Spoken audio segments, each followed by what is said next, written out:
All right, everybody, I am back after the cat incident. So let's take a look and see what the heck is going on. I haven't been able. Okay, a little bit. Oh, man, it's so awesome. I love all the farmland that they have out there, and especially like on this amazingly beautiful coast. I don't know if you guys have seen all of the imagery that they've shown in this particular areas where they filmed, like, I guess 25 um, episodes, or I don't know, they shot a bunch of Game of Thrones here. The coast is just crazy, maybe the Iron Islands type stuff. They have this one insane bridge between like rock formations that looks awesome. Uh, but yeah, this area is just where the air is going, and maybe some distances that you need to carry.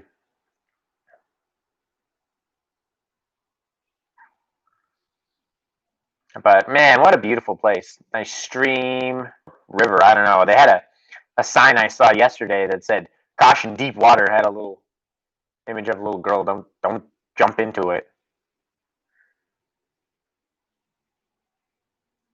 Aaron Rye off the tee. He's still in the lead, but he's dropped back to -8. So that means that who is it? Langdon must have also dropped back after that ridiculous bomb he had on the 10th hole for eagle. Oh no, that got him to -8.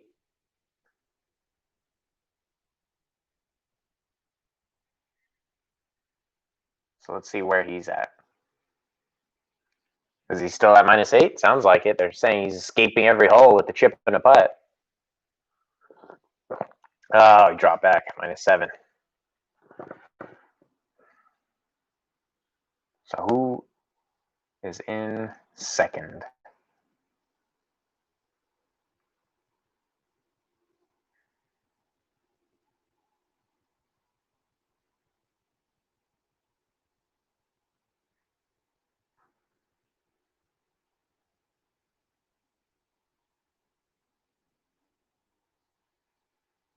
Yeah, he's kind of got that windmill follow through. Langdon does, similar to Patrick Reed when Reed's trying to cut that ball. I always think it looks a little bit ridiculous, but yeah, I guess you got to do what you got to do. Yeah, I guess you got to do what you got to do. Patrick Reed just doesn't like to fade the ball, and that's the way he's able to do it. So same with this guy. So Jazzy J still tied with Aaron Rye in the lead. Oh no, that was for birdie. Ooh, back to the lead. Such a nice swing. Oh, beauty. Yep, there it was. A little 4-footer for birdie. Take that all day long. All right. Now, Lagergren -5, but he's on the 16th here putting for birdie. He needs everything he can get if he wants to have any shot. Nah. So I'd say he's pretty much out of it. 3 strokes back. I don't think the leaders are going to give up that many. Ah, what a beautiful sky. So we got Catlin's 2 back of Jazzy J. Antcliffe. Oh no, he's fallen off a cliff. Going back to -6. Ouch. Wow. Zanati -7 on the day. 63. Well, they did talk about it. McGinley said at the beginning when he came on the air that he thought that there was maybe a 62 or 63 out there, and there you go. Guy comes out, but -7, only finishes -5 on the tournament, though, so he was not coming from a very strong position. Golf Tech. Ah, St. Andrews. Goodness.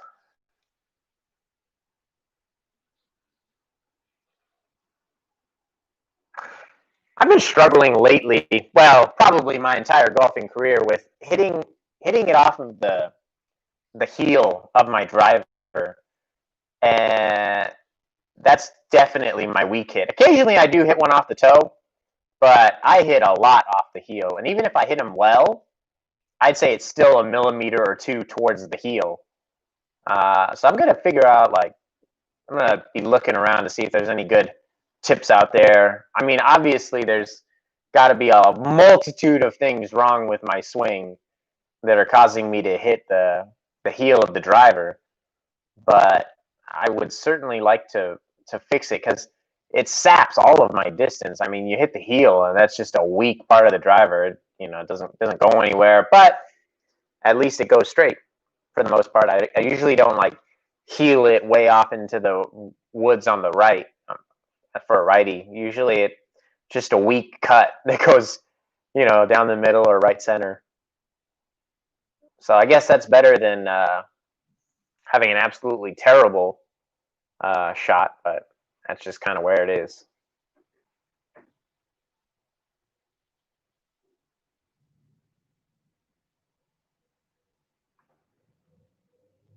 I don't know what everyone thought of the U.S. Open, but I just can't believe that Bryson not only did he win, but the manner that he won. Shoot, what, six in front of Matt Wolff? I mean, he dominated the field.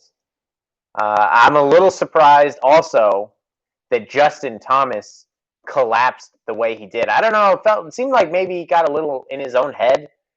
He was frustrated at times, but it's just amazing that he really came off after that 65 that he shot. So and what a horrible day for Wolff, man.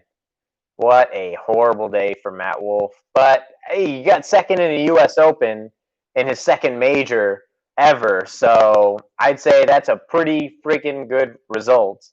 But I just wanted more from him. I was pulling for him. And the funny thing is that everyone's talking about Bryson's distance, but I don't believe he was even the longest player that week at Wingfoot. I think Matt Wolff was longer than Bryson. And in the last round, Matt Wolff was proving it. He was consistently out driving Bryson. It was down to Wolff on Saturday when he shot 65, was making all of his putts. And not only that, when he was missing the fairway, he was still hitting tremendous, irons and wedges onto the green and giving himself a look at birdie. So that was the biggest difference, is that he was finding the rough still on Sunday, but he wasn't, he wasn't able to. Maybe he wasn't getting lucky with his lies or whatever, but he wasn't putting himself into a position to make birdie, and sometimes not even a position where he could make par. So it's just a pretty ugly day for Wolff, especially the back nine, obviously. But an epic performance by Bryson. I mean, you gotta say, finishing, being the only one under par. Uh, it was really amazing. I wish he'd play faster though. Gosh, because I don't watch golf generally live, but the big majors and stuff I do, and so it's kind of frustrating when you're sitting there watching Bryson look at 12,000 different angles on a 5 foot putt. I I'm not saying he needs to change his game up. Like, look, the guy's amazing. He just won a U.S. Open, but I just wish at least that he was a little quicker. All right, Catlin. Oh, hold that spin, baby. Okay, that's makeable. 20 feet for birdie. Get to -8.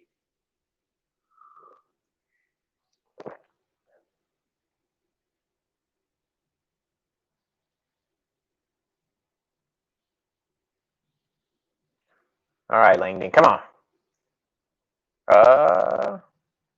He does not like it at. Oh my God, tugged it left into a sand trap, and that's a little short-sighted. I think not going to be the easiest bunker shot. Doesn't look like.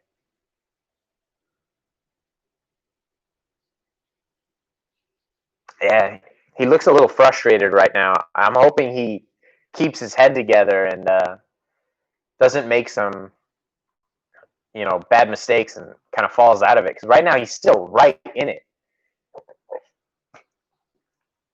Oh, that's a hell of a loose impediment. My goodness, Padraig.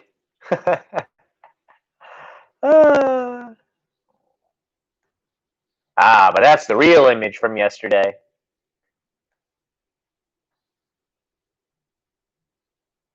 With this cup of tea and a bunch of cows. The announcer yesterday was Starboy's petting his cows. The announcer yesterday knew a lot about cows too. He was saying, "Oh, this particular breed is from Colorado."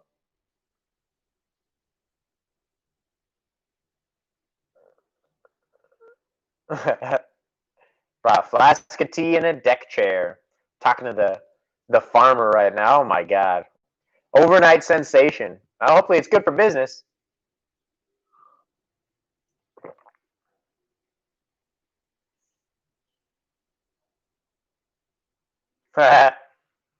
Often working in the mud.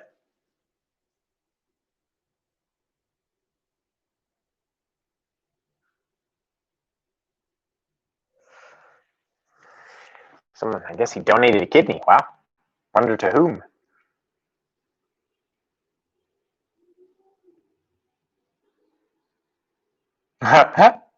Goodness. You got to feed his cows. That's one beat up work truck. That has seen some work. That one cow's like, what's going on? Oh, yeah. It's time to eat, fellas. Man, they really respect the distance from their cattle hand. That's crazy.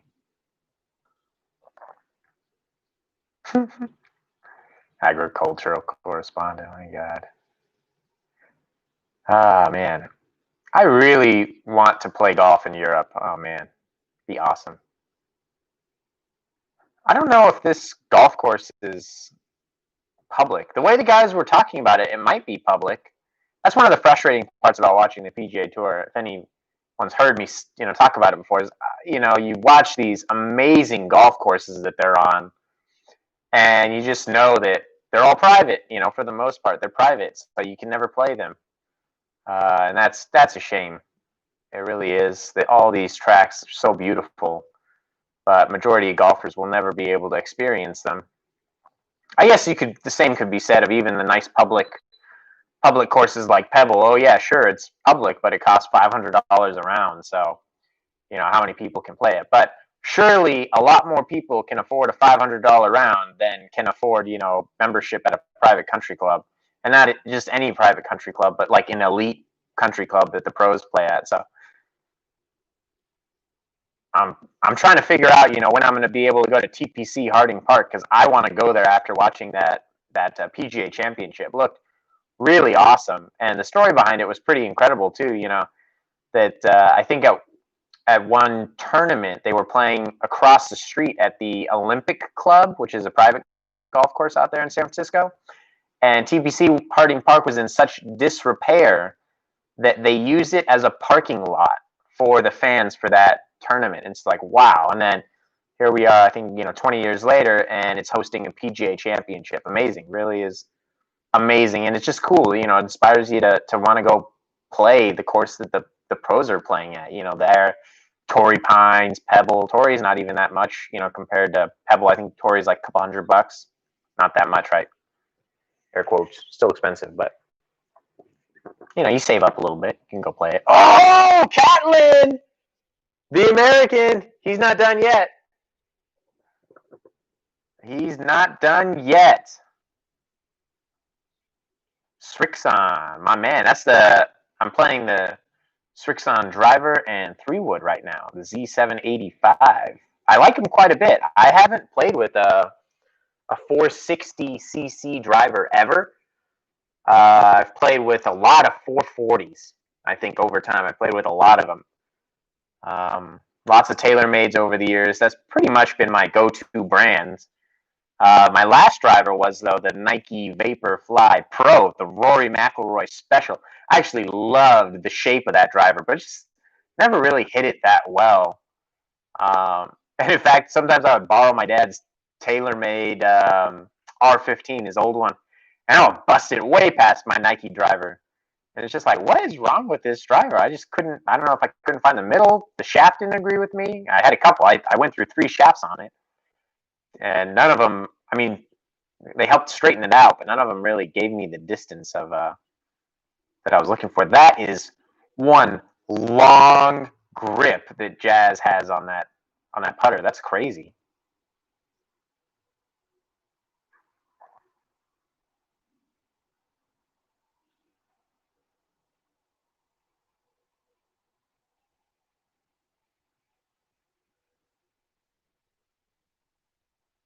You know, the other thing about watching these European tour events, or some of them anyways, is that you see these like cool houses on the golf course, and man, what a dream that would be to live on an incredible golf course like that, because they're just beautiful places. All the greenery, the trees, the calm nature of a golf course. Maybe not some American golf courses, or maybe not some golf courses in general, where a little more rowdy, got music pumping. But I would, just be a dream to live at a quaint golf course like that. Be awesome.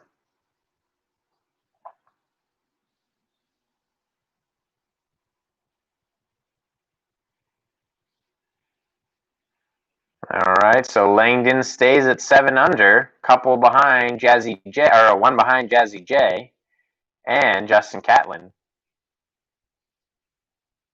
All right, Catlin, let's go. Good drive needed.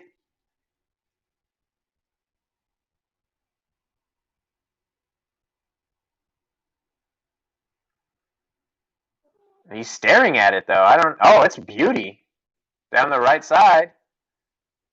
All right, not a super long hole, so he shouldn't have that long in. Maybe answering Aaron Wright. I noticed that. I was like, wait, is that a me and my golf logo? What? I haven't followed them that closely. I mean I watched their YouTube channel years and years ago. They had some collaborations with Rick Shields where they did some course vlogs in like the Middle East. I remember one specifically where they were playing at night, and that was awesome.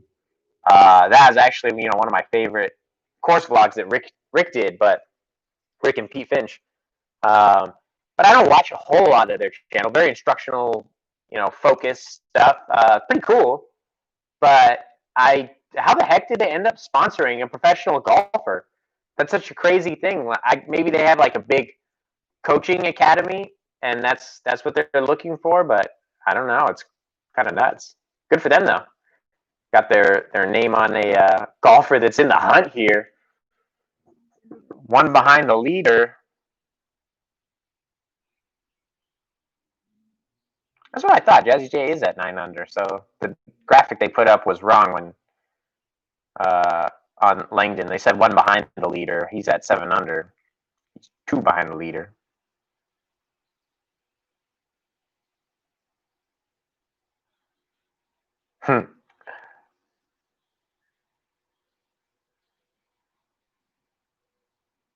Nick Faldo and his Squares brand. Been seeing a lot of that commercial.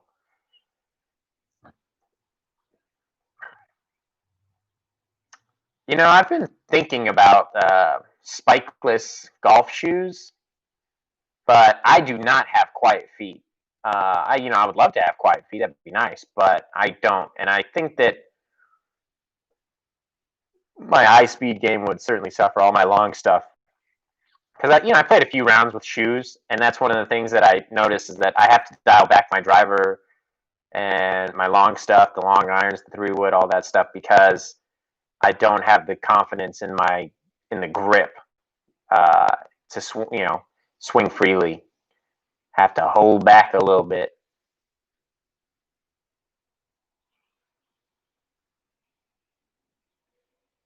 Wait, what? Did Jazzy J have a double bogey? My God, the graphics are all over the place with this European Tour thing. It just said he was in the lead, and now he's at -7.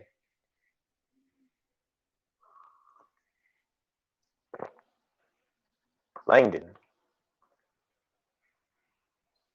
So he is one behind the leader.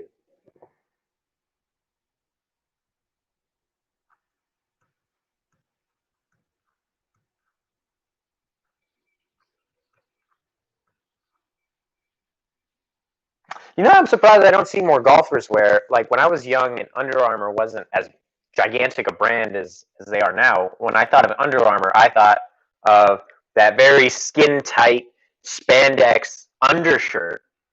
And I loved them for one reason. That was that they felt like, skin. They didn't feel like I had this, cloth over me that was going to inhibit my, for me, it was playing baseball, my pitching and hitting and stuff. So I loved them for that reason. They kept me warm, and they felt really good. So I don't know what happened.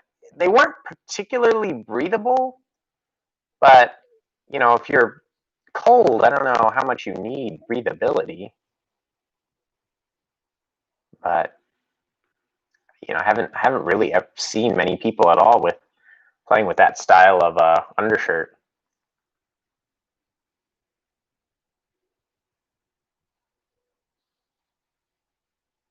All right, Catlin, come on. Ben Crenshaw and Hubert Green. Can't say I've heard of him. The previous American winners, and in '76 and '77, back-to-back American winners.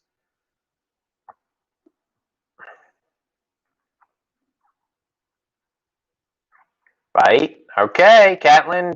Oh, come on back. Come on back. Oh, baby. Catlin's got 5 feet, maybe, for a bird on 16. Can tie up the lead here.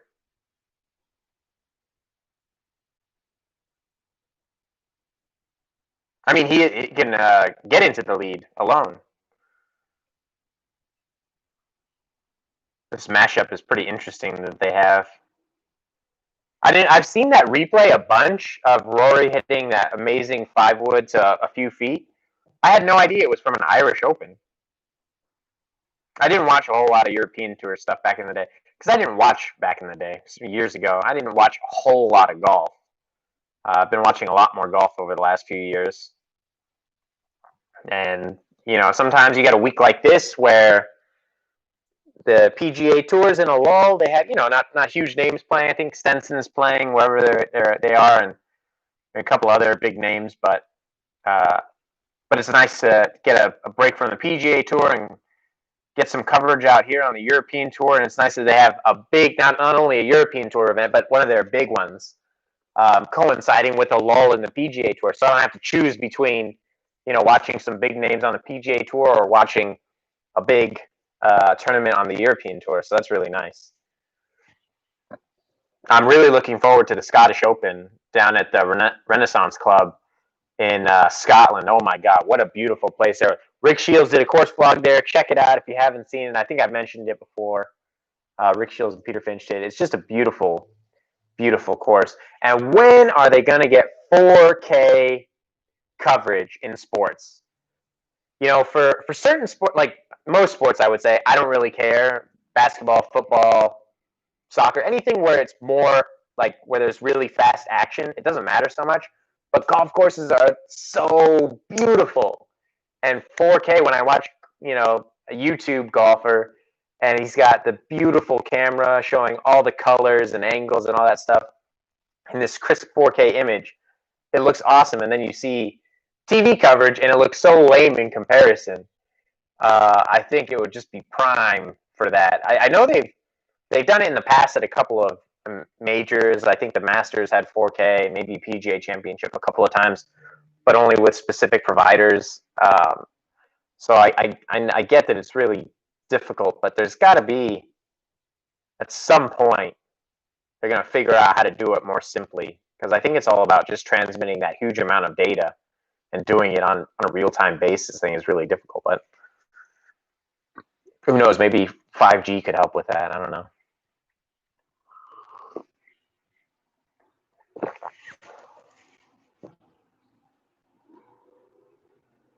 Why do they call him Langren?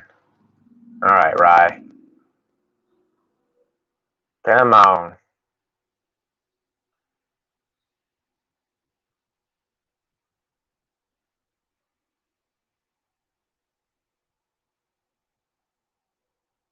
Well, He will have a par, that's for sure.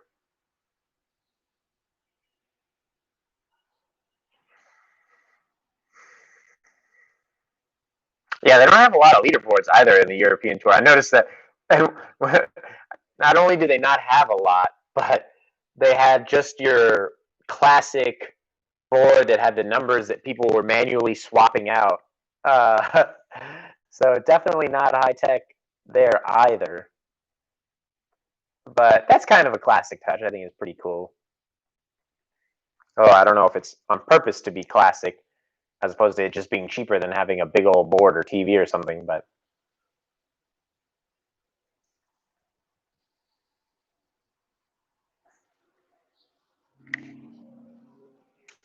come on, Catlin.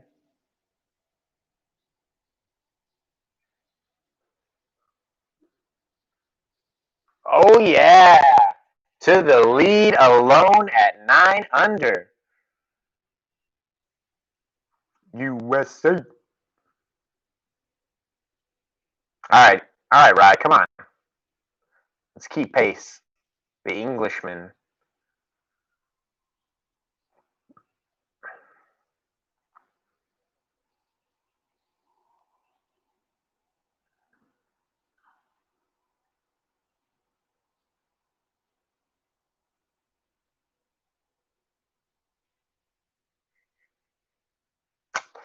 Oh, Langdon falls to -6.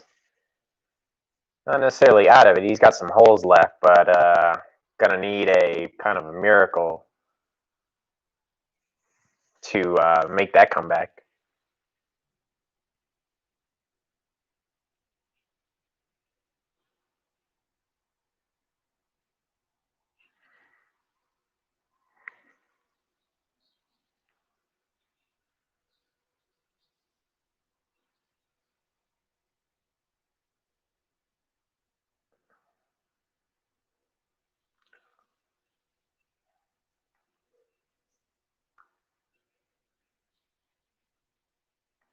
I have lots and lots of trees here, but obviously for the pros, they don't come into play. I can't even imagine me playing in a place like this. Oh my god, I would need to have so many golf balls. Fairway to your left or whatever, because I'll often be playing from one of those other fairways. Because I don't miss by 10 yards. When I miss it, usually it's by like 30 plus yards. Um, so I'm often coming from the other fairways. It's actually pretty funny because sometimes I'm looking at a hole and I'm like, I don't think about the sand traps, and maybe this is part of the problem. I'm like, I'm not going to hit that sand trap. I'm generally going to hit it somewhere down the fairway or way the heck somewhere else. And so it's like, is there out of bounds right or left? That's what I'm more concerned with. Or is there a place like with trees or something where I'm liable to lose it? Because that's the other thing is I lose so many golf balls that are in play. They're somewhere, but I don't know where they are. So I lose it. Probably at least one around. And it always hurts the score. Yeah, make a bogey or a double off of something like that. That hurts.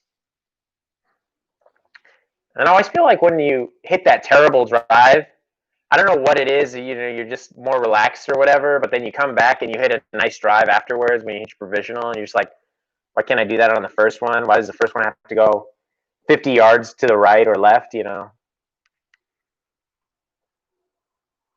But that's okay. Man, I haven't gone out to the golf course in a little while. Like I need to go play around. I really want to. I've been wanting to play like a really nice course recently. You guys ever get that itch? Like, I have my, the courses that are okay that are around me, but occasionally you just want to go and play like a really quality course.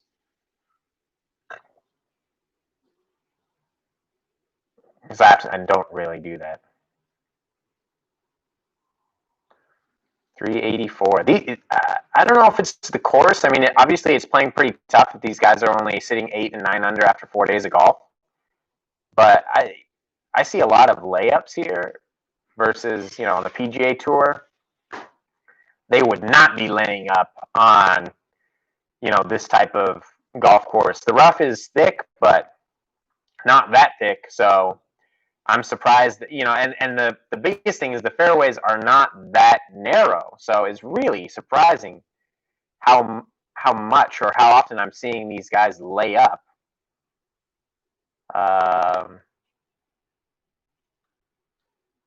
But I don't know. Maybe I'm wrong, and the rough is that thick. It just seems to me when guys are getting in the rough that they're getting out without too big an issue. And wow, that was not a good iron. He pulled that quite a bit. And there you go, Langdon. Come on, man. You got to hold it together.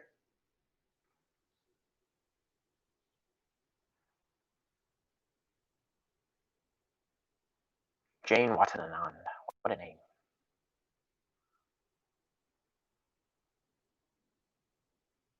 He thinks he's looking concerned. No.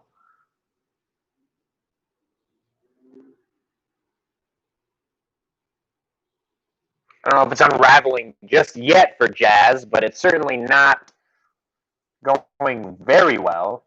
Yeah, double bogey somewhere for him. 14. Oof. All right. Yeah, it looks like it's Jazzy J needs a birdie here, or he needs Catlin to come on back. They said 17 is really tough, so you never know.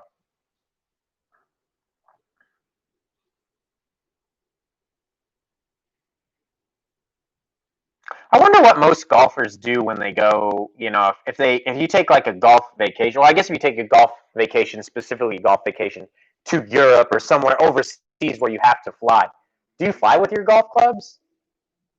Because I mean, you gotta pay to have them shipped over there. You gotta obviously there's the risk that they lose them or that they don't even get there, or do you just go there and rent clubs? The argument I guess for shipping them is that like if you're going to go play a once in a lifetime golf course, I would kind of want to have my golf clubs, right? Um, but that's kind of a pain in the butt. Like say you want to go to Europe and do other things in addition to golf. How are you going to take your suitcase, your golf clubs? Assuming you're traveling with at least one or two other people, how are you going to take all that stuff? I don't know. The stuff I wonder, I guess. Gotta love the morning cappuccino, huh?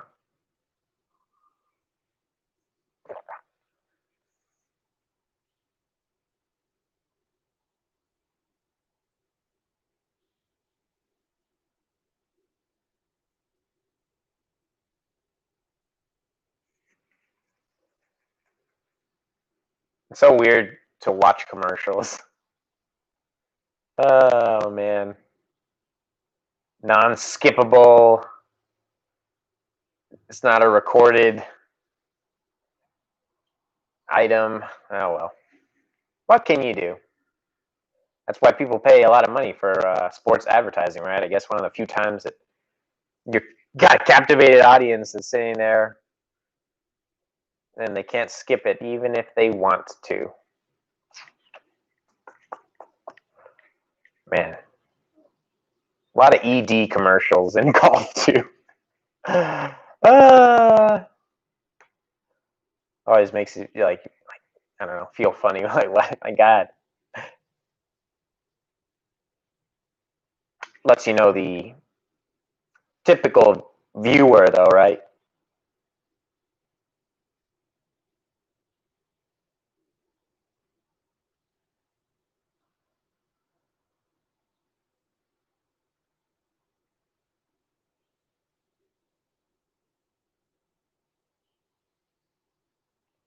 It's crazy PXG how they kind of made their splash.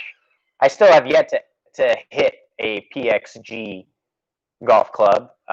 Obviously, mega expensive. Uh, and I watched the guys review them, and there's as you'd expect. There's no difference. I mean, what difference could there possibly be that companies like TaylorMade and Titleist and all those guys, are not doing that. PXG can come in and say, well, if you just spent more money on the research and development or on something, you'd come up with a better product. I don't believe that for a second.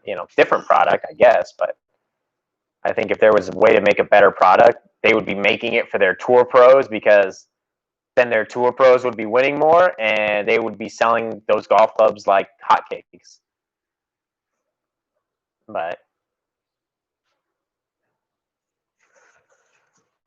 I guess Bob Parsons found a niche in the market that people were waiting to have filled up.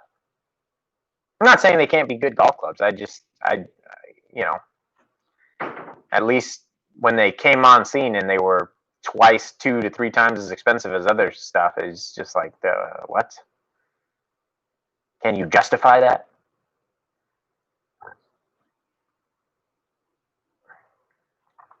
Man, there is no wind. Last year at the Scottish Open, they had a similar situation. Beautiful 4 days. I remember the announcers were like, these are the nicest 4 days like this whole year, and they happen to be consecutively. No wind, no rain, no nothing. And they ripped apart that golf course. It was playing so easy for the pros. And so that was pretty interesting to see. Wow, what? Oh, is that Valderrama? Yeah, that's Valderrama. That was John Catlin's, not Justin, Andalucia Masters victory.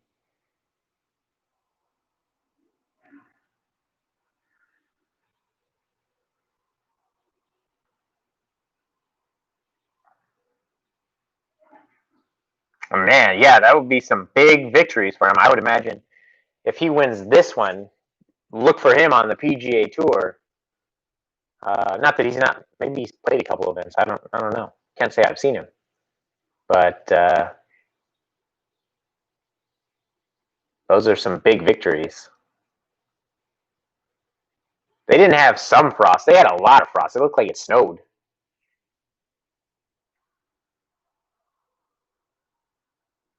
And it's crazy because we're 4 days out of summer technically. I can't. Hard to fathom that it could be that cold already. You know, when we're just not 4 days, a week out of summer. Like, what? Crazy. The frost actually caused an hour delay in coverage this morning. I think that's why we're not going to be finishing by 10 o'clock. So I'm not sure what time it's going to go till. What are they at? 15. So I don't know. 10:30 probably.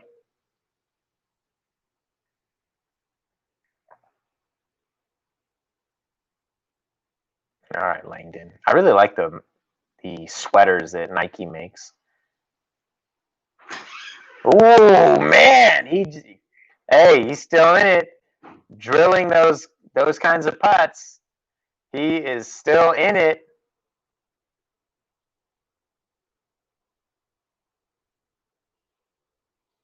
I mean, Catlin birdied 16, so you never know.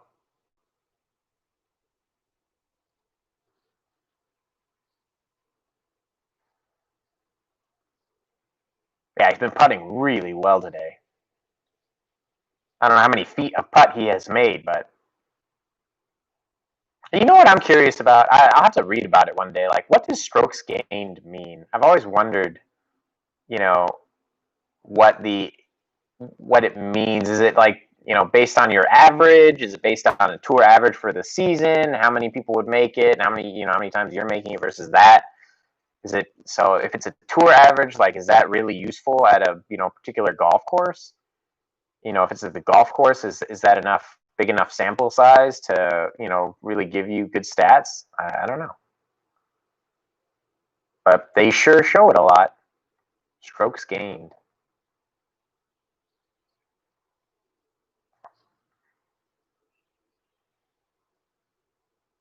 All right, Catlin, come on. That's a long birdie up. Come on, turn. No, it's not going to come back. Well, easy par though, and they were saying that that's a really difficult hole. So yeah, I think walking out of 17 with a one-stroke lead still intact is what he was hoping for.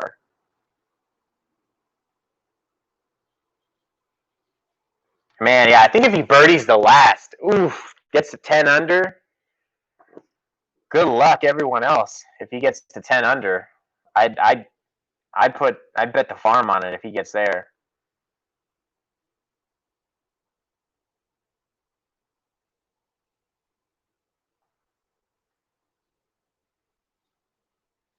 Yeah, Jazzy J, he's kind of falling out of it here. He's not. Oh no, he's still got 5-6 feet for his par on 16 here. Ooh. Yeah, he's kind of falling apart here. Has anyone heard that there's actually been, I think it was in Brunei I saw, that they're having flights booked that go nowhere. They just circle, land at the same airport you took off at. But there are people that genuinely just miss flying. Like, I get that you maybe miss traveling and going places and seeing new things and experiencing new cultures and all that stuff. And that I totally understand. But the actual process of flying sucks. Like, you have to get to the airport super early. You got to go through security. You got to wait in uncomfortable chairs. I mean, unless you've got, your first class lounge. Even the modern day, like if you have priority pass and you can sit in a lounge. Now that everyone and their mother has it, it's super crowded and not any more comfortable than than just sitting out in the waiting by the gate. Let's see here if I can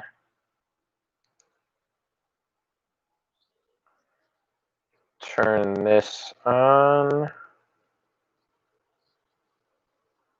It's one of these buttons.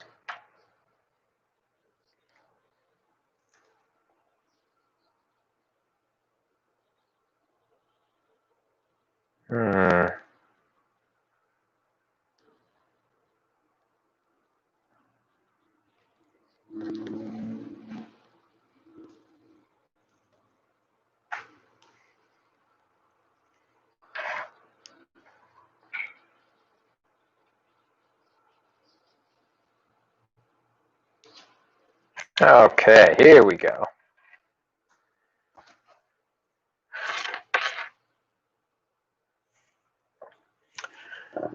Wow, Langdon, you missed the fairway again? Come on, man.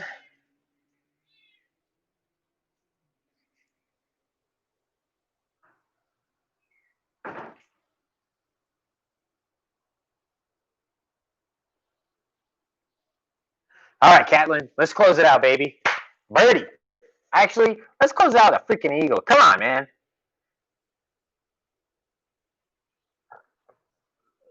Oh, eagles and double bogeys possible. I like it.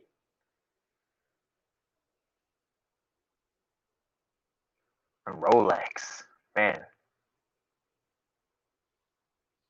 I have got my Fitbit. Does more than the Rolex. Certainly doesn't look as nice, though.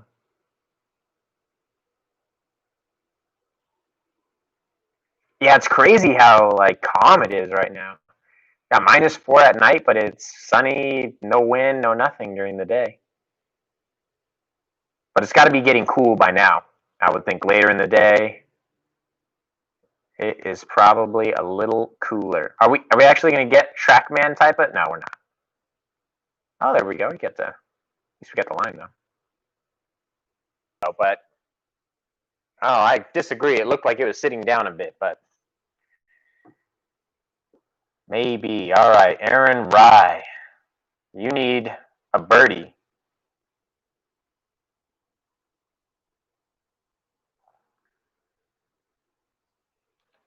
All right, Aaron Rye on. Oh no, he misses the fairway on 16 to the right. That's going to be tough.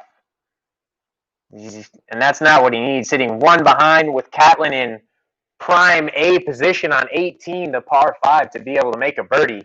I don't know. I don't know about Aaron Rai right now. Catlin is really in the driver's seat. And you got Langdon there at 7 under, but missed the fairway again. So I don't know what's going to happen there.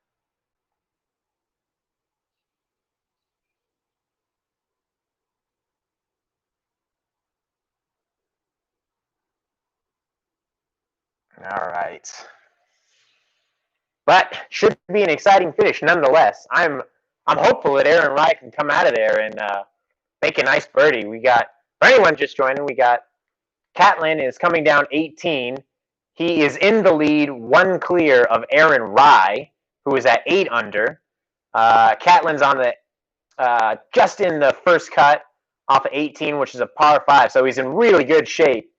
Aaron Rai behind him on 16 missed the fairway and will have kind of a tough shot to be able to get.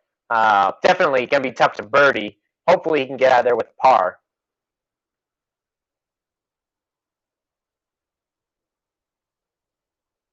Gosh, so many prescription drug commercials. Ah.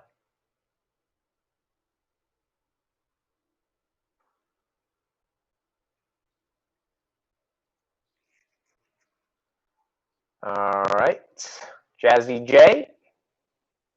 Looks like he's in the first cut. He looks okay. Is that Rye behind him?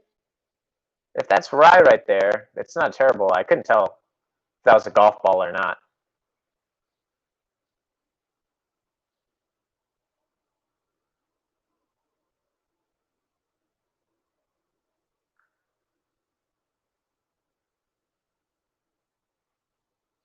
All right.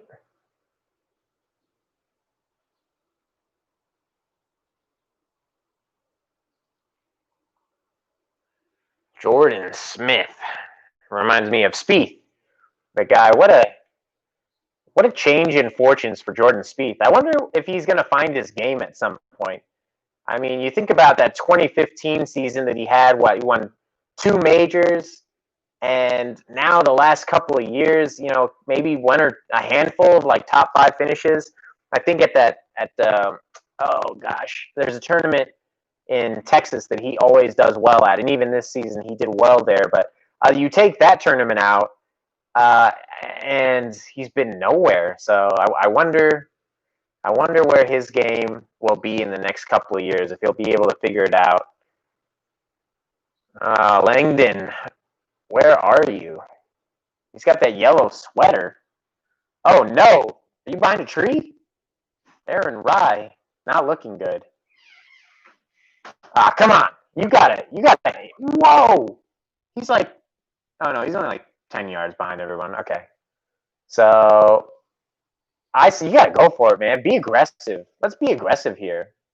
We got plenty of green to work with. I don't think there's any reason to hold off. At least go after the left side of the green.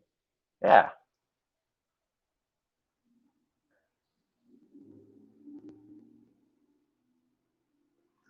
Some pretty trees. You flatten it out naturally, opposed to unnaturally.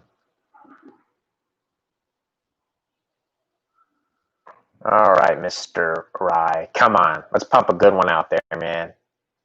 You need a good one. Contact sounded good. No contact with the tree, but it looks left. That's the spot, man. He's still on the green. Got a 30-footer for birdie, so at least he should be able to get out of there with a par. But with Catlin, he's not guaranteed a birdie yet or anything. We haven't even seen his second shot, which I'm getting a little antsy about. Where is his?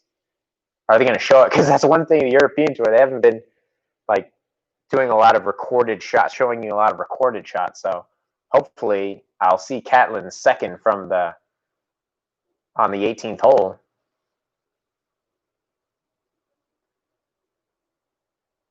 All right, who do we have? Antcliffe, who unfortunately for him has not played the back nine very well.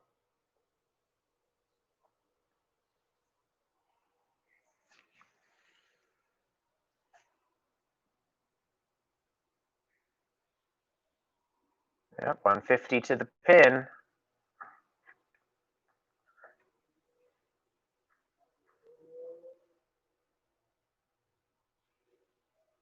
Yeah, I wonder what my distances would be in cold air like that.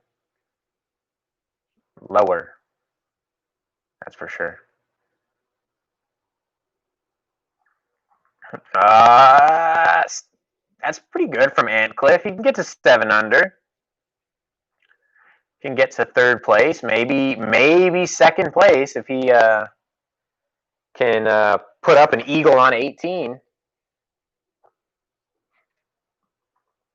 Is this Catlin? Nope.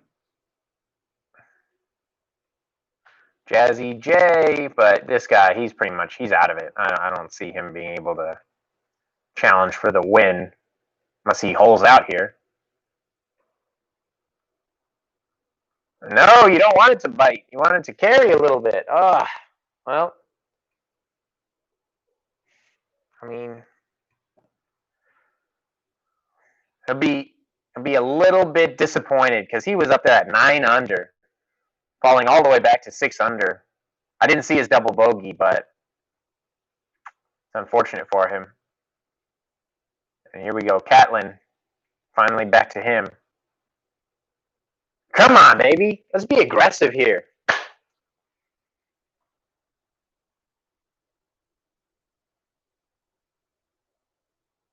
It's always interesting, like, hearing what the players are saying to their caddies. I wish they had the boom mic right there so I could hear what they're talking about. Is he pulling driver?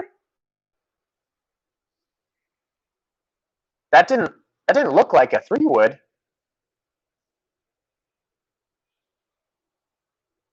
He must have a really fluffy lie perched up. Maybe I'm wrong. Maybe it's a 3 wood. But the head cover looked big. Oh wow, Langdon was not in a good area. Oh my. Well, he put it. I mean, that's pretty good in the fairway bunker or greenside bunker from that position. I'm sure he'll. Oh, that's his third. Oh, well, that changes things. That is certainly less good.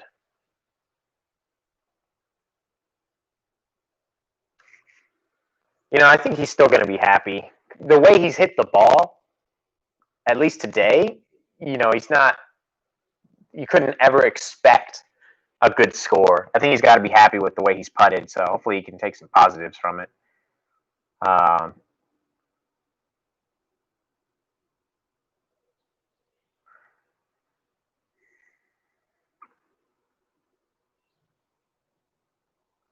I think we have the Scottish Open coming up soon. I'm gonna check when that is. When do we have the Scottish Open?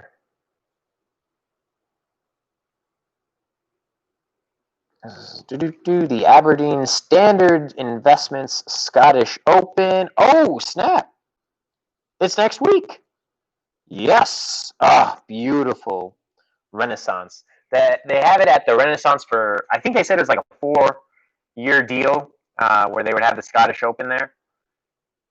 They had a guy last year. I saw Bob McIntyre, the Scottish young Scot, that did really well there, and I kind of saw him, and I think I've seen him in a couple of majors this year on the PGA Tour. So definitely a name to look out for. He can't be. I think he was only 18 or 19 last year when he was playing, so he can't be more than 20, 21 years old.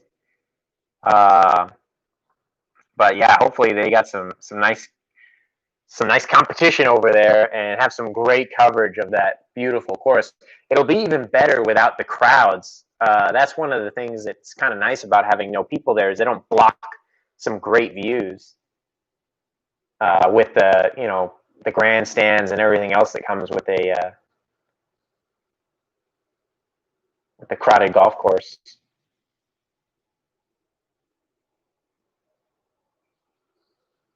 Man, Catlin is having to wait a really long time. What's the clock been? These guys, they're going really slowly. I mean, he's been waiting for like 10 minutes, I feel like, at this point. And that's got to be jarring.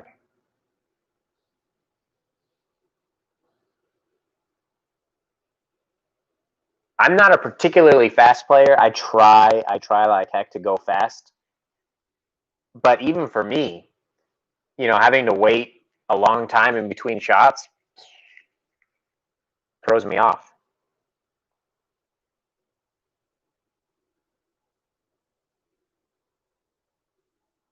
Man, that is not a good looking putt. He's aiming way left. He's almost aiming to put it off the green. He's gonna got to be running it. He put it. Oh, it still wasn't even far enough. He put it 6 inches from the fringe. Not bad though. I mean, for a really tough putt, left it 4 feet with the pretty coming up the hill. It looks like for his par, so he should be able to knock that in. And then we'll see what he can do at 17, the top 17. I don't think that's the birdie hole. But if Catlin's able to birdie 18 and Rye can't birdie 17, then he's going to need an eagle to tie.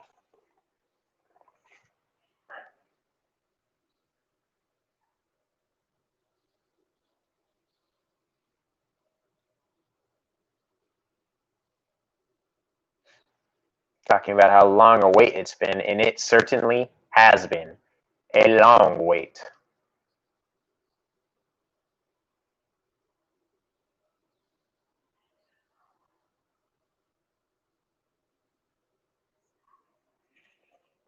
So he got 268. He's got a 3-wood. Definitely not a driver. My mistake on that.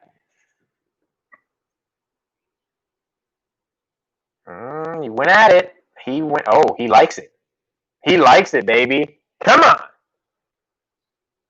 Oh, get up. Oh, what a soft bounce. Oh, no. Well, he's got 30 feet for eagle.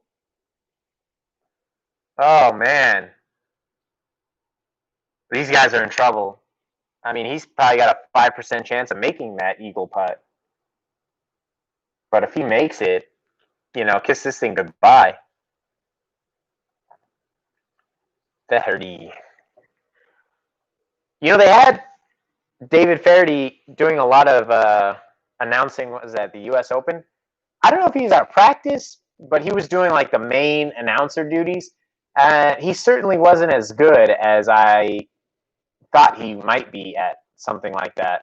Oh my God, there's this commercial about how difficult getting dinner ready is, and how this smart Samsung kitchen is going to make your life so much easier.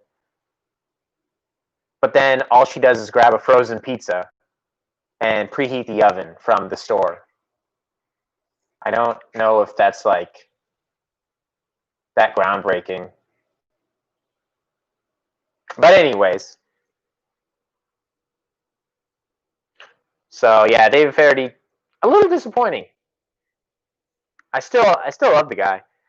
I wish I could hear more stories about him and John Daly getting together and having some ridiculous, times back in their early days. I know Faraday won a Scottish Open back in the day, and he told a story. I don't know what it was on, but he told a story about the crazy couple of days that followed after he won the tournament. So,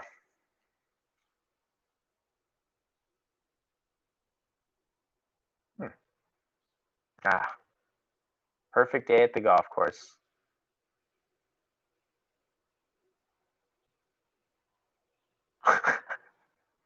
Work from home can be work from anywhere. Are they incentivizing you to go to the golf course instead of working? Oh my God. Like, yep.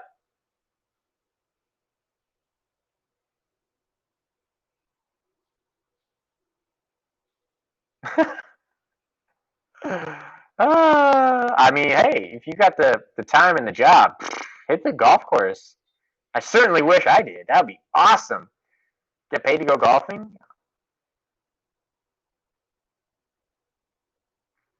All right, this is a really important tee shot here for Rye. A, he needs to get it in the fairway just so he can make par. And B, I mean, he really needs a birdie.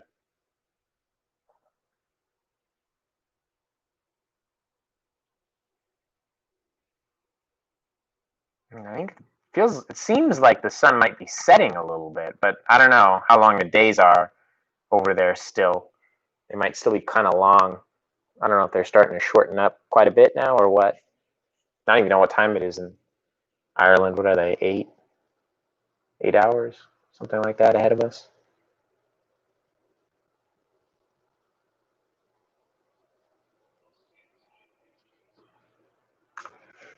Jane, what's going on? Let's see. Man, I don't know how he seems pretty close to that T marker. Ooh, he really dropped that right shoulder on that swing. Down the right side in the roughs. No, doesn't look like he'll have many tree issues, but hard to tell. Hard to tell.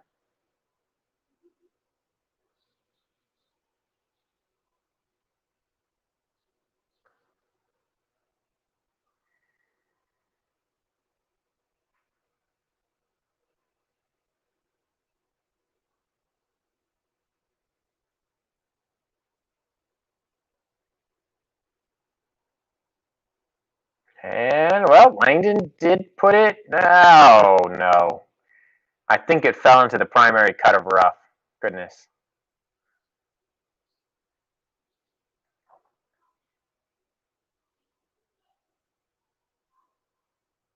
Catlin's got to be feeling great. Couple of big European Tour victories this year if he can manage this one. Whew.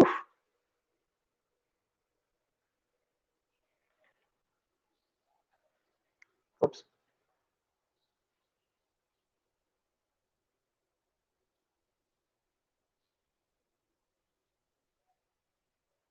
Yeah, definitely. The leaders now, you got Catlin at -9 putting for eagle, Aaron Rye at -8.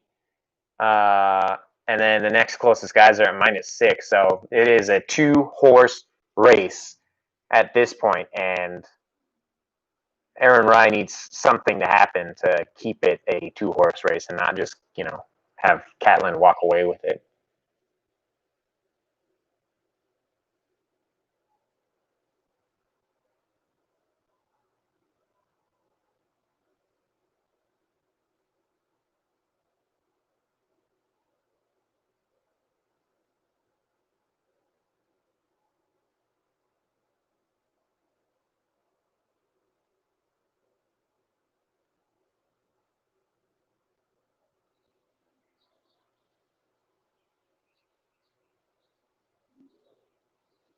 All right, here we go. Oh my God, go. Go. Oh, he had the line. He had everything. So 1 foot tap in birdie. Catlin will finish at -10. I'd say done and dusted. I don't think that there's much chance for Aaron Rye here.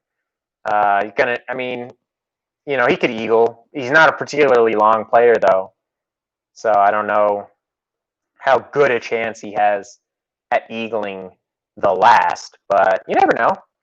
Pump. He could surprise everyone and birdie the tough 17th hole. But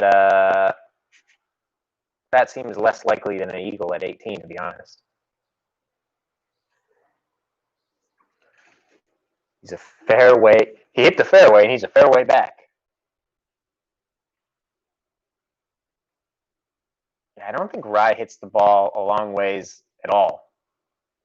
I think he might even be on the average to shorter average end of things.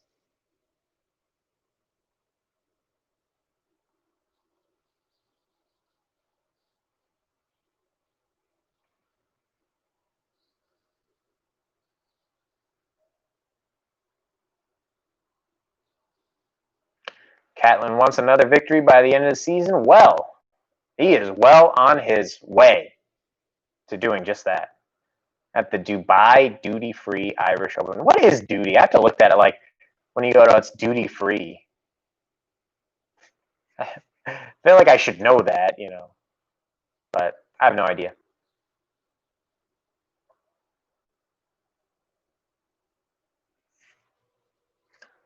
Where are they playing that PGA Tour event? Punta Cana. Is it in Mexico somewhere?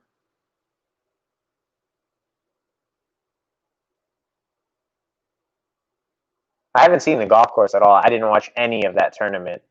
I've watched mostly this tournament for the little bit of golf that I've watched this weekend.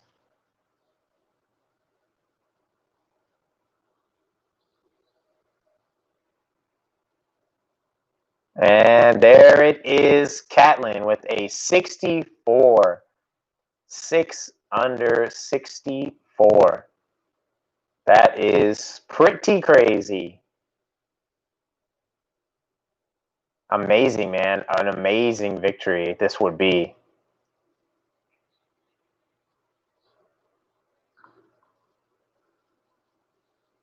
I agree. It's not over, but Aaron needs to make something happen.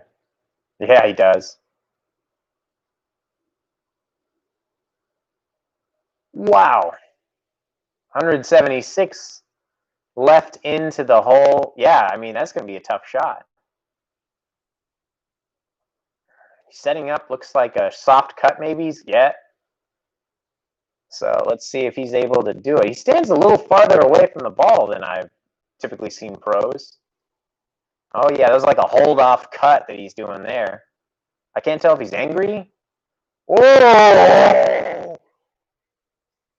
3 feet. 3 feet for birdie. Oh, my God. Wow. Yeah, that was a mean stare. He was going to do some bad things to that golf ball if it did not do what he wanted it to do. Oh, man. This could be playoff bound. Because I can't imagine Rye misses that. The only reason Rye could miss that is if the pressure gets to him. I mean, it's pretty much a kick-in. I mean, reading a lot of stories about Carvana, the father-son duo that's now worth billions of dollars because of it. Crazy.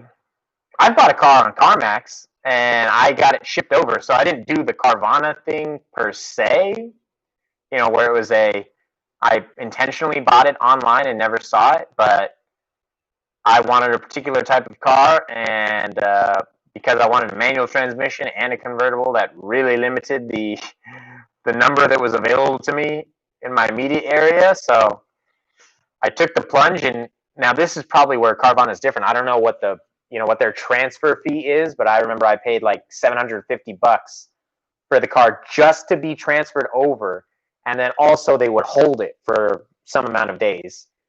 This was CarMax, and so that was basically a sunk cost if I didn't like the car. But I did, and it's been a great car. But yeah, I didn't have to buy it once I transferred it. I don't really know what the Carvana experience is like, but I have been reading about that father-son duo and their newfound wealth.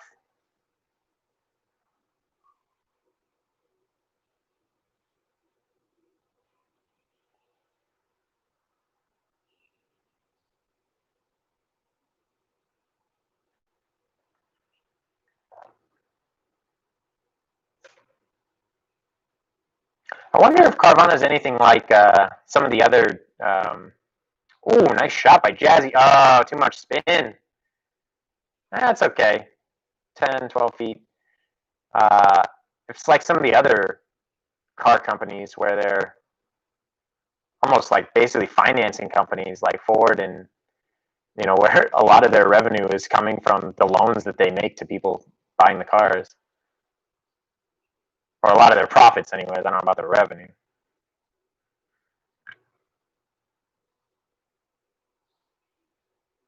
Oh, again? No, Langdon almost rams in another 30 plus footer, but couldn't quite do it that time.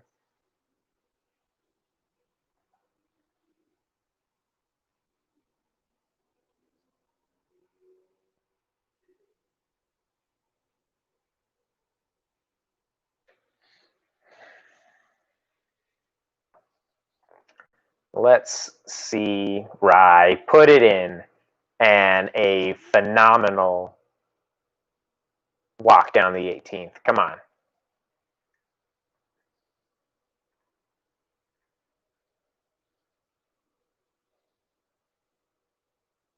all the COVID procedures. It's so crazy how long we've been, living with this thing now. It just kind of feels like normal, I guess. Ant Cliff. Come on, man. Let's make a putt. Nah, I'm not going to come back. Got some weird green pants on. They look like track pants. It's because of that stripe, I guess. Uh-oh.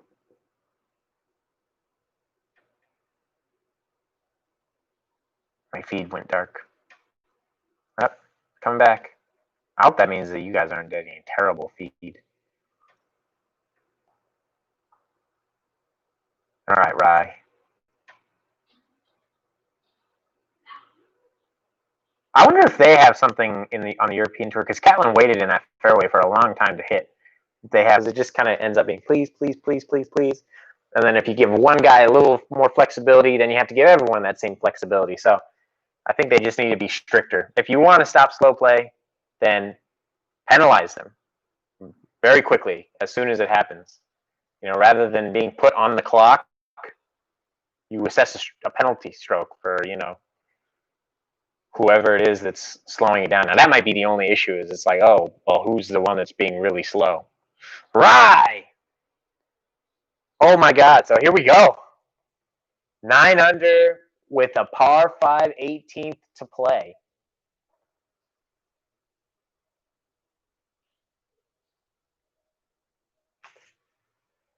Wow. Well, I remember, didn't Matt Wolff win something where he had like a par 5 18th after Bryson made an eagle on 18, I think, and then Matt Wolff was one behind him, but he came back and eagled on top of him to take the W.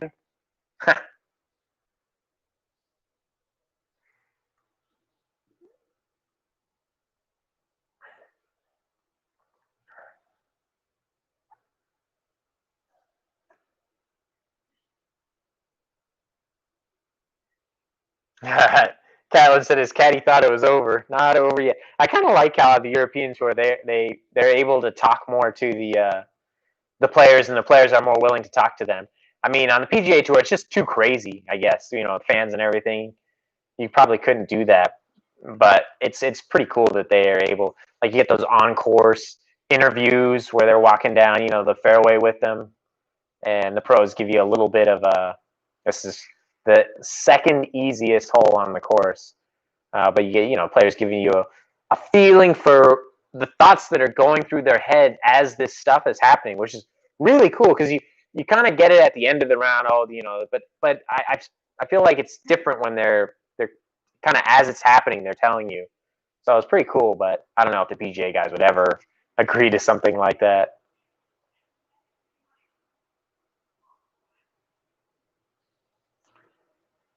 All right, so Aaron, I mean, look, he needs a birdie. So does he go after it more? Does he just hit a normal driver and just hope for the best? He got par, birdie, par on this hole. So he's not exactly playing it that well this week for being the second easiest hole.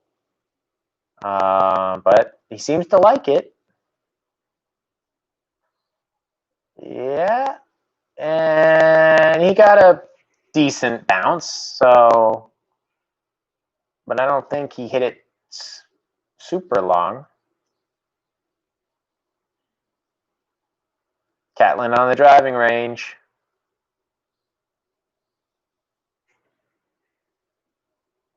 That's so crazy. I've seen not a lot, but I've seen several European Tour events, and maybe it's just luck, but a good handful of them have also gone into a playoff. So,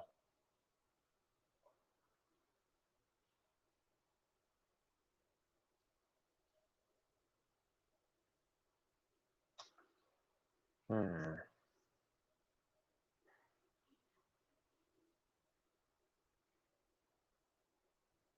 Is anyone looking to try a new driver soon?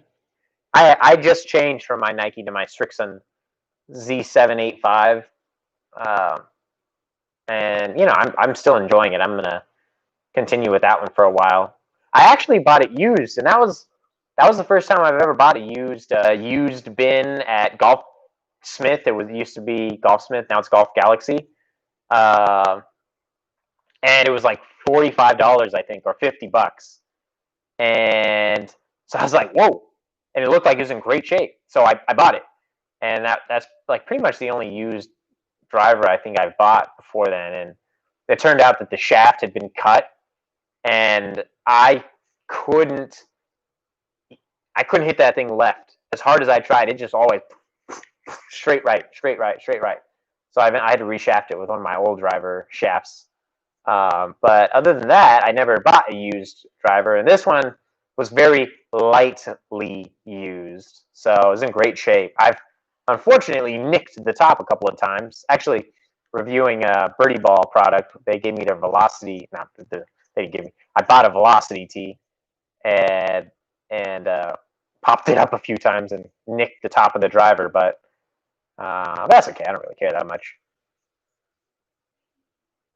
So, man, Aaron Rye's only 1 under on the day. It's crazy that there's a few of those low scores. You got a -6 and a -7 there on the front page of this leaderboard, but so many 1 under, 1 under, 3 under. You got +1 there. Like, I'm surprised there's not more people on that front page that were able to go a little bit lower.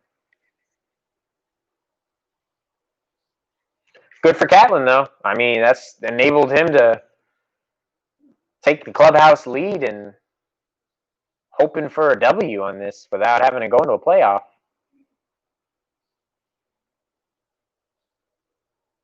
Robert Rock. Oh, he had an awful day yesterday. Oh my God.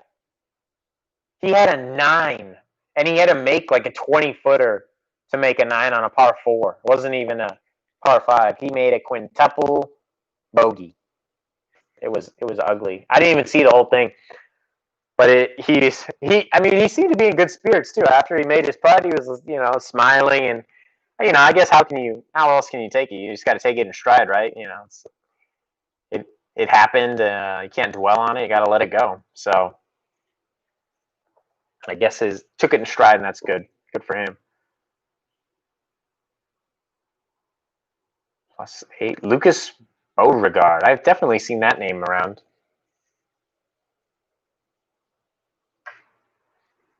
A couple of Irish guys down here now. Moriarty.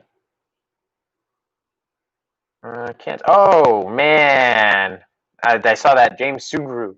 He was an Irish amateur. I saw him yesterday, I think, or maybe it was Friday. But he was at like +2, doing pretty well. But he had an awful day. It said he shot +10 today. Ouch.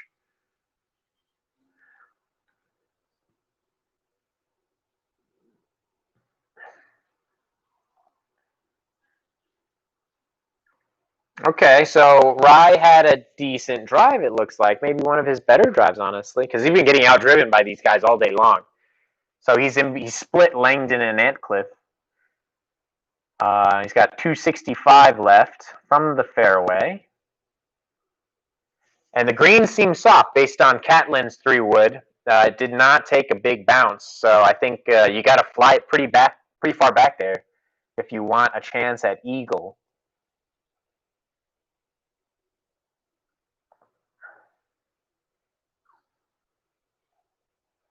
I really need to work on my 3-wood because that's a club that I never touch because I don't feel any more confident in hitting the fairway with my 3-wood. Maybe like 1% more confident with my 3-wood than I do my driver. And how often do I have a 3-wood into a par 5? Not very often. So it sits in my bag. It's for sure the least used club. I go with my 3-iron. I actually got a hybrid recently that I can't hit it that well. I hit my irons. I got to figure why that is. Like, I'm so much more accurate with my iron than my driver. I hit the middle of the club face quite a lot with the irons. With the driver and the 3-wood, not nearly as much. And even the hybrid, even though it's barely longer than the 3-iron, it's barely longer. Don't hit the middle.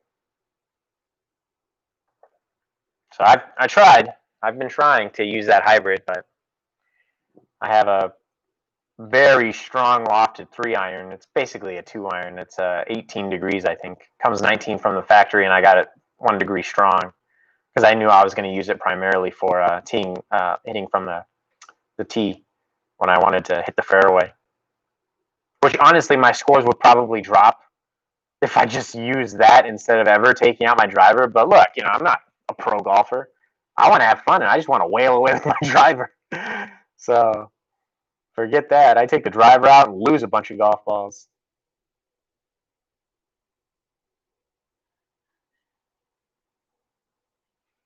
Uh-oh, was that going left?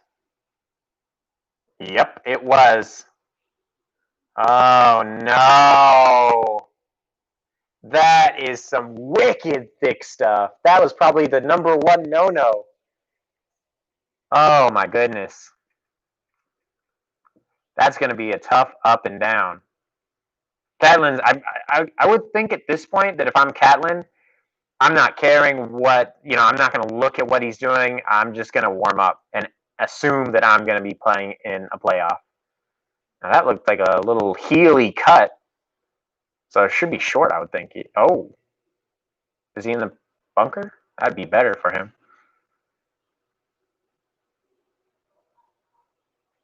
Yeah, a lot is going to defend. Aaron, I mean, that rough looked like it's 10 inches, 12 inches long. Just some wild grass, so, I mean, if he's got a bad lie,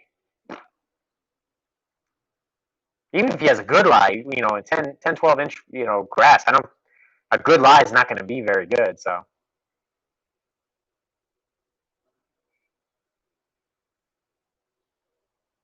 Yeah, I mean, he could still definitely get a birdie. I think he's going to need to make a putt if he's going to get a birdie. I don't think he's going to put that close. I don't know if there's any way he can get that within a few feet.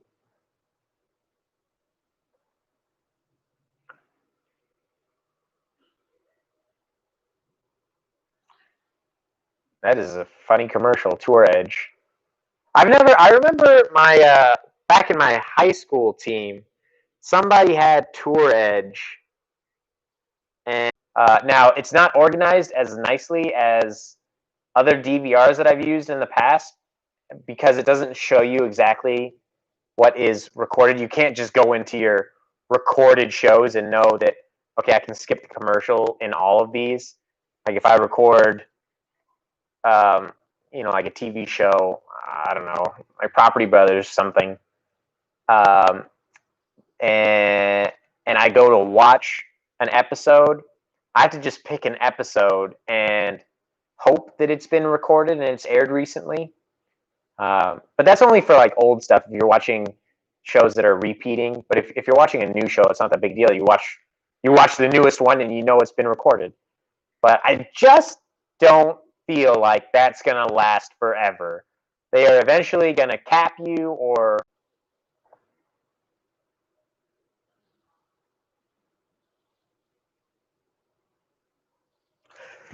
man, I think the big risk in something like this is just the contact. Like they're talking about him having to open the face up and take a big monster swing at it, but when you do that, like there's a chance that it's a fluffy lie and you just swing right under it and the ball barely moves, it advances a couple feet, or you catch it much cleaner than you thought, and I guess that space opened up wide. It's not going to go far. Um, but my God, he's taking some grass out.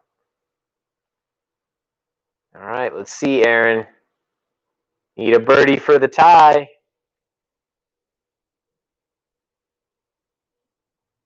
Oh, big shot.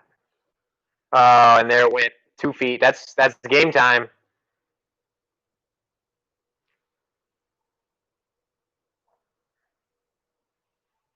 Yeah, his club just stopped.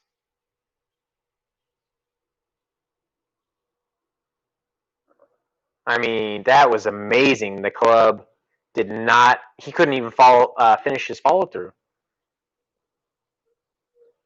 But let's see if he doesn't hole out, then Catlin's got it. Now, in an instance like this, do you tell people, "Hey, don't tell me anything"? If I'm Catlin, is that my caddy, I'm going to tell him, don't you look at the, what's going on the course. Let's stay focused on what we can control here. All right, got to make it. Oh gosh, see you later. Oh, that was actually a lot better than I thought. Well, anyways, an American for the first time since 1977 wins the Irish Open, and he started 4 strokes behind on Sunday. A Tiger-esque charge to win. So really amazing tournament. Great golf course. I heard that they weren't even sure like where they were going to have it. So this golf course kind of had to come through in the in the last little bit to say, hey, have it here. We'll have some great conditions, and they did. So credit to everyone there. But great tournament by Catlin. Great Sunday. So anyways, hope you guys enjoyed it. I will be back soon with another video. My last video was a tips video. I was actually retweeted and given a tip by Sir Nick Faldo on it, but it's a tip from Rick Shields and a tip from Nick Faldo. But I think my next one will be either on grips, on how to grip the club, because I'm working on that, and maybe if I can find something useful on how to stop hitting the heel with my drivers. So until next time, everybody, keep on finding that fairway.